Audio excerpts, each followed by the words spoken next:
3 semaines que ce restaurant s'est lancé dans la vente à emporter, important pour le moral des troupes et pour reprendre le rythme. Ce restaurateur espère bien une réouverture le 15 mai, au moins en terrasse pour commencer.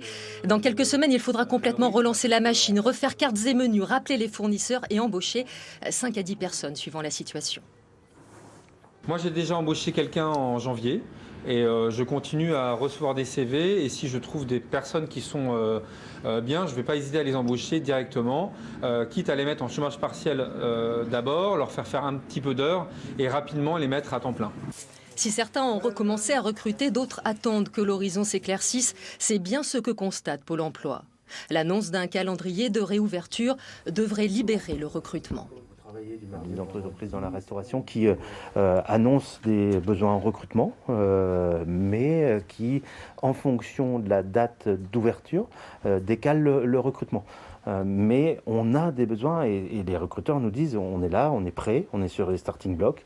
Nous, on est prêt, Pôle emploi est prêt sur les starting blocks avec eux. Ce distributeur de boissons recrutera des saisonniers, mais l'urgence n'est pas là. 95% du chiffre d'affaires perdu depuis le 2 novembre est désormais une reprise qui s'annonce sur les chapeaux de roue. L'entreprise a commencé à faire rentrer des marchandises, mais ce qu'il faut, c'est une date, car 4 semaines sont nécessaires à minima pour remettre la chaîne en route.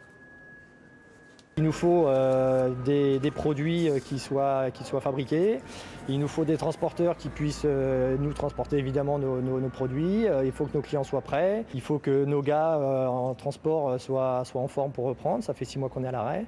Donc forcément, tout ça, c'est une anticipation terrible en fait. Ce patron de 2 bars est lui aussi impatient de se relancer avec ses 13 salariés. Si dans un premier temps l'ouverture ne concerne que les terrasses, ce bistrot ne pourra pas rouvrir. Mais pour ce professionnel, l'important, c'est que les règles de reprise soient bien définies. Il faut que ce soit bien cadré, c'est tout, quoi. Qu'on mette des choses bien claires, des règles bien claires, et puis voilà, quoi. Après, on s'adaptera, hein, mais soit on ouvre, soit on n'ouvre pas, mais bon, en tout cas, c'est bien parti. Il ne faut pas non plus se prendre trop la tête, quoi. En fait, ce qu'il faut surtout, c'est trouver le bon système pour rouvrir et ne plus jamais refermer, quoi. Et c'est toute une filière qui attend ainsi un calendrier le plus vite possible pour retravailler.